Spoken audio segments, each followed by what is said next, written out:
that. What's up, you guys? Welcome. Happy Valentine's Day. You guys probably don't know, but I'm not really a big romance reader. I like romance in stories that I read, if there is romance in the stories that I read. Some books that I read have romance. Most of them, I would say, have romance. Some of them do not. Either way, I'm pretty good with either. But because it's Valentine's Day, I thought, what better way to get out of my comfort zone than only reading romances for this week? I was scouring my shelves to see what books I have not read that are romances. I don't have many. I only have one. And that is Sublime by Christina Lauren. This book has been on my shelf for I don't even know how long. I don't remember purchasing it. I don't know where I purchased it from or if it was a gift. I really don't know. The cover is quite stunning though, but I probably won't read this one first. Yeah. I started listening to an audiobook on Spotify called Give Me Butterflies. I started listening to that today. Not much has happened, kind of just setting up the scene. Very grumpy sunshine. This is a contemporary romance, dual POV, with main characters Millie, who is an entomologist, and then I keep wanting to say astrophysicist, but he's not. He's in astronomy. He's in astronomy, and they work together at the same university. It's a grumpy sunshine trope, which I thought, okay, if I'm gonna give any contemporary romance a try, I should probably go with tropes that I already know I like, and grumpy sunshine trope I actually do like. I've gotten some chuckles in. I'm not really sure if I like the main character, but Finn is really sweet, and I love his POV so far, so I'm almost done with chapter 7. But I'm going to save the audiobook for just something to do when I'm doing chores or I'm doing other things. I did pick out some romance books on Kindle. Okay, so I have Hooked in the Never After series by Emily McIntyre. It's kind of a fractured retelling of Peter Pan, but the romance is between Captain Hook and Peter's daughter that I don't know her name of. But yeah, I'm excited to read that one. I'm probably going to start with that one actually. Who knows, maybe at the end of this video I will be really into romance books. I'm giving it a shot.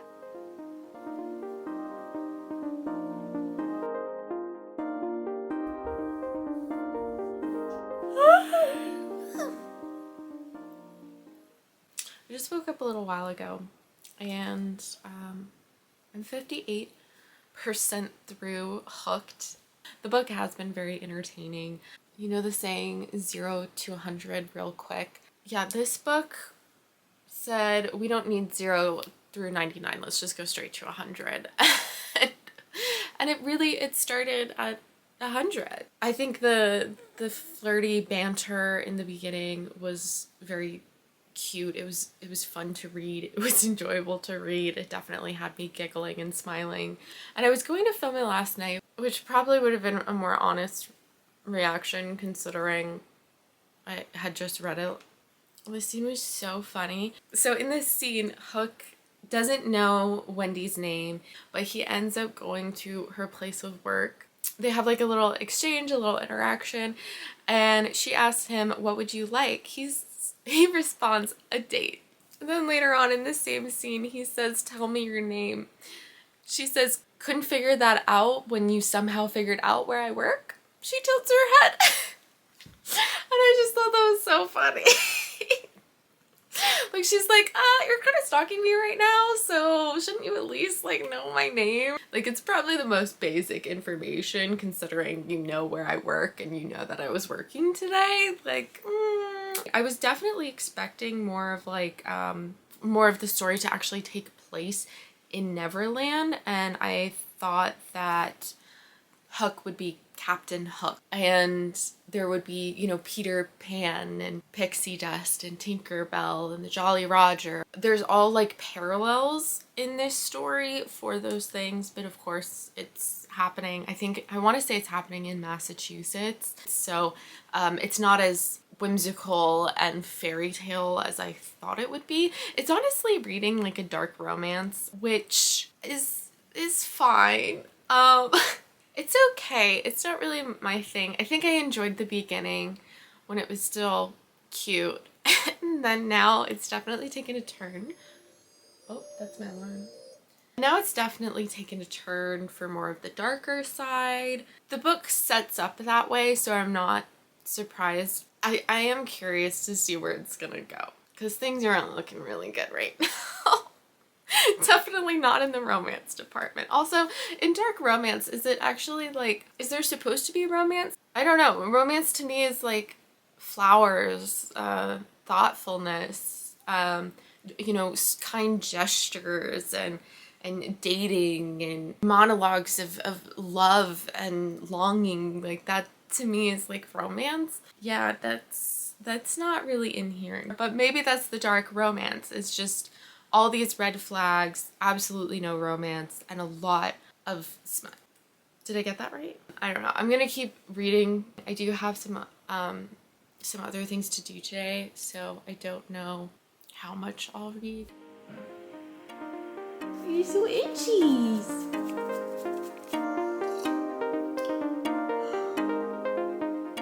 Rude.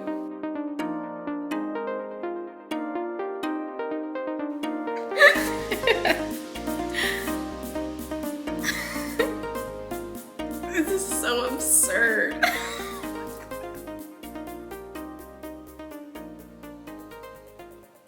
Well, yeah, look, come on. Oh, if this turns out well for them, oh, you guys can't see me. If this turns out well for them, I'm gonna be really surprised, because I think after these events that have transpired, it seems very implausible. I don't think anyone in their right mind would be okay with this and okay to move forward from what has transpired between them, but that's just my 2 cents.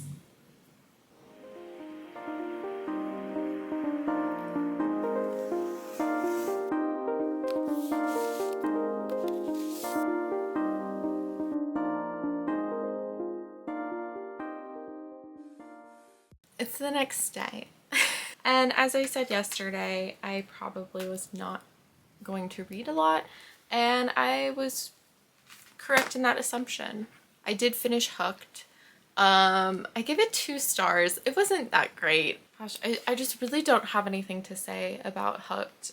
It was entertaining. I definitely enjoyed the banter and the flirtatiousness in the beginning, and then yeah, I felt like it had a lot of potential, and then it just left all of that potential to the wind. Not quite the book for me. However, I will say that Give Me Butterflies by Jillian Meadows is actually really, really great. And unfortunately, I ran out of all of my audiobook hours on Spotify, so I can't keep reading it or, well, listening to it on Spotify. So I'm probably going to end up just purchasing the novel, so that way I can continue reading it. I also started on Sublime. I'm not liking it. I actually might just DNF it. I think the setup is cool. I have a lot of questions about it though. Our main character, Lucy, is a ghost, but yet other people are able to see her sometimes. But then it also seems like they can't see her.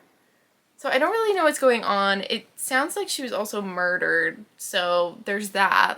I think the premise sounds really, really cool, but I also don't want to spend time reading it. I like reading it for these 42 pages. I feel like I spent hours trying to get that far. And for the majority of the time, I was fighting the urge to fall asleep. Like my eyes just kept closing. So I don't know if I should continue with this. I honestly want to say I just might leave it here. I don't think this book is for me. Okay, so I'm debating what book to start next. I almost want to say, because I've been enjoying Give Me Butterflies, maybe I should try It's a Date again, since that's also a contemporary romance.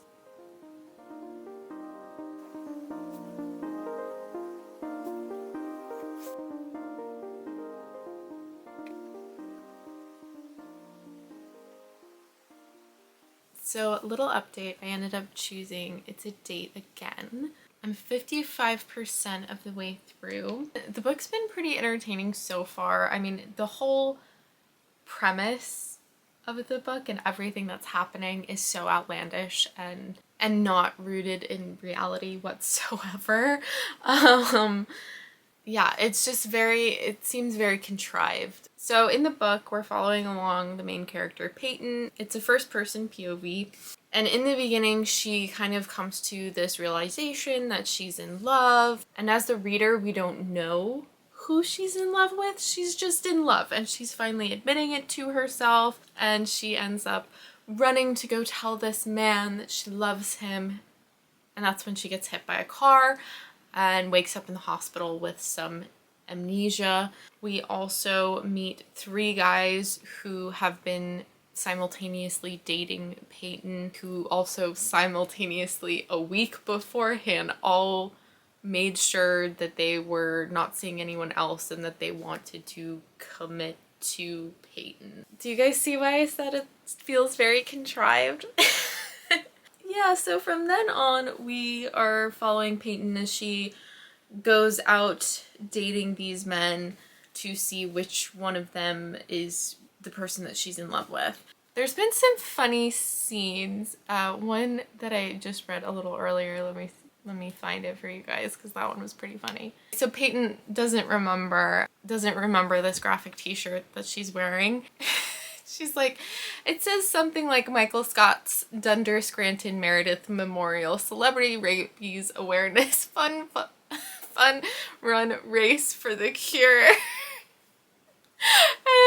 I love The Office, so like reading that in a book was just, that was chef's kiss. That was wonderful. Made me giddy, very, very happy that that this character likes The Office, and also that the author wanted to just slide that in there real nice. It's like a little Easter egg. I loved it. She then goes on to say, I know Debbie said I was a good person, but I had no idea I was into rabies charities. It must be a passion of mine. Okay, I forgot to say this earlier, but I have suspicions of who I think she was running to in the beginning of the book. I think I'm gonna be right, but I bought way too many books. I found Give Me Butterflies by Jillian Meadows, so I can finish reading that. Wow, I was not very far. I think I was only on chapter 13, so I was not that far. I'm almost done with It's a Date Again. Again, I'm just feeling like this story is very contrived. I don't think this would ever happen in the real world, and yet it takes place in the real world. I take issue with that. I take issue with it. Because, I mean, like, I would rather read a fantasy then. I would rather, if it's not making sense in reality, rather it not take place in reality then. It should take place in a fantasy world where it could like, the possibilities are endless. That could maybe happen. It's not improbable, but this story is 100% improbable to me. Yeah, so I'm 75% through. I'm gonna finish that tonight, and then I'll probably get back to reading Give Me Butterflies, which this one's actually really cute. There's a lot of like Star Wars references because they're both nerds. I mean, the main character, Millie, she gets together with her friends to play Catan, and I just find it very heartwarming that they are just complete nerds and dorks. I'm curious to see kind of what happens between them. It's very lighthearted so far. And yeah, it's just, it seems very sweet. So I've been enjoying this one. This is so cheesy. Of course, everything just works out perfectly for everyone. Maybe I've just been reading too many mysteries and horrors.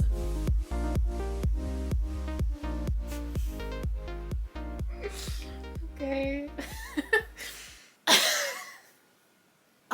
This was a tedious read. I think it was cute. It was a very easy read, but it was tedious in the respect that, like, what friend doesn't have enough going on in their life where they only talk to you about how your dating life is going, especially after you have amnesia. Like, that doesn't really make any sense. It was also just so plain and clear who Peyton liked from the get-go, from the very, very beginning. There was no purpose for her to go out on all of these dates. Absolutely none, except for the story that was made up out of thin air. The characters too, the side characters were really, really cool. I think that they had moments where their personality shone through, but it was always cut short because then they had to bring it back to Peyton's dating life. I just got annoyed by that. It could have been better if there was more of life going on. Like, there was nothing going on except for who Peyton is dating. That was it. I'm thinking it's probably gonna be around like a 2-star read. I'm on page 212. This book is so freaking cute. I've been grinning ear to ear over some of these scenes, over some of these lines. Like, let me read you one. And so one of the characters says, cookie dough in the freezer is my favorite way to eat it. Then the other character says, my favorite way involves your fingers, so I'll have to wait until you're here. The flirting. Chapter 19. With the email threads, there's like email threads about spiders and being a gallant rescuer, being a malfunctioning elevator, like the little inside jokes and witty back and forth of flirting between Millie and Finn is absolutely adorable. It's so, so endearing. Another scene. So he says, I have no doubt that if you saw him or had to talk to him, you could stand up for yourself all on your own. But if it makes you more comfortable, I could come with you for the first time and be your cheerleader, or your bodyguard, or your coffee cup holder while you punch him. I'll be anything you want. She says, can you be all the above? He says, always. Like, it's just so cute. Note to self, I'm not the greatest at filming during my work week. Anyways, I did finish Give Me Butterflies last night, and I haven't started reading a new book this morning because, well, I was at work. But I did give this book a 3.5 stars. This has been the most enjoyable out of the 3 books that I read for this week so far. The characters in this book were just more developed overall than It's a Date Again or Hooked. I think like towards the end though, it kind of lost me. Like, it was so good for the first half of the book, and then towards the end the spicy levels rose and the actual substance of the book dissipated. I think at first it was okay. The spice was okay. The spice was spicing. But like the second time and then there on, it was almost like Gillian Meadows was like, well, let me just continue with the book because I want to get to like the epilogue. And I don't really have any more romance to write, so let me just throw in sex.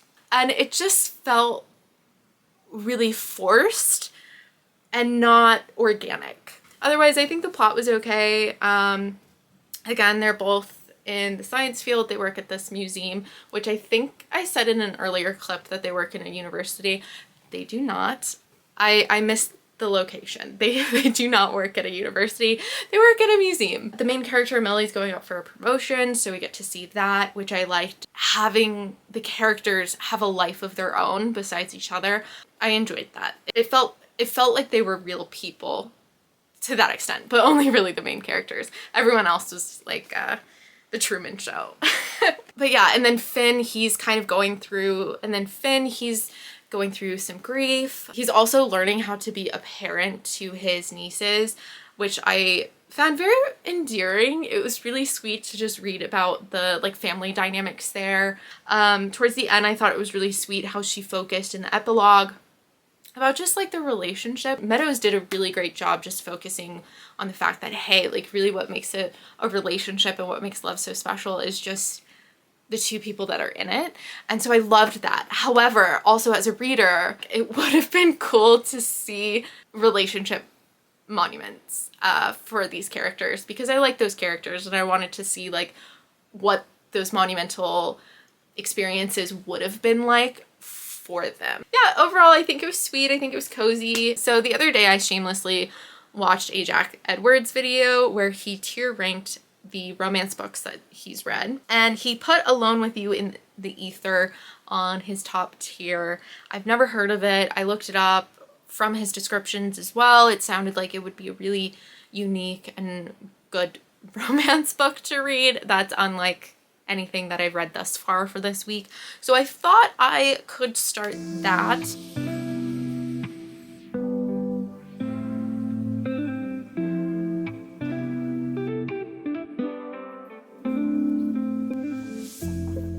Okay, so little update. I'm 25% of the way through Alone with You in the Ether.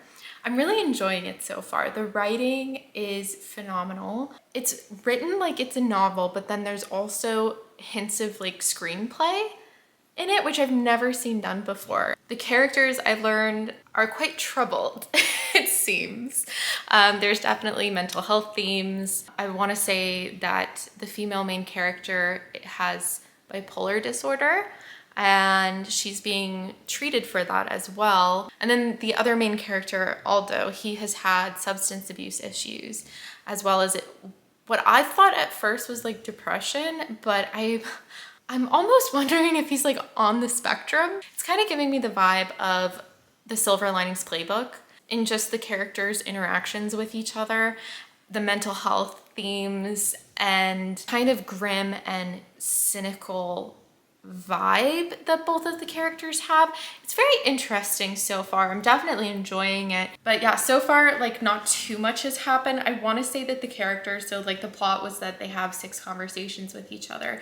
So they're on their 3rd conversation with each other. Aldo is a teacher's assistant working at a university, teaching mathematics. And then Regan apparently doesn't work as far as what I'm reading. She is a docent, so she volunteers at an art museum and she is the tour guide there. It's been a very pleasant read so far. I am a little concerned though, just because it does have some cryptic lines. It sounds quite depressing. Like this might not be like a happy love story.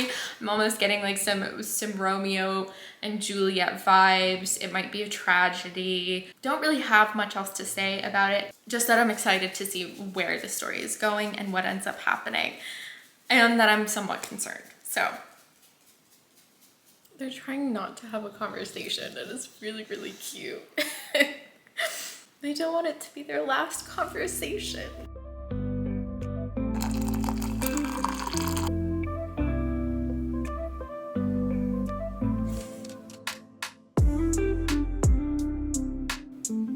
Wait. Hold on, wait. Okay.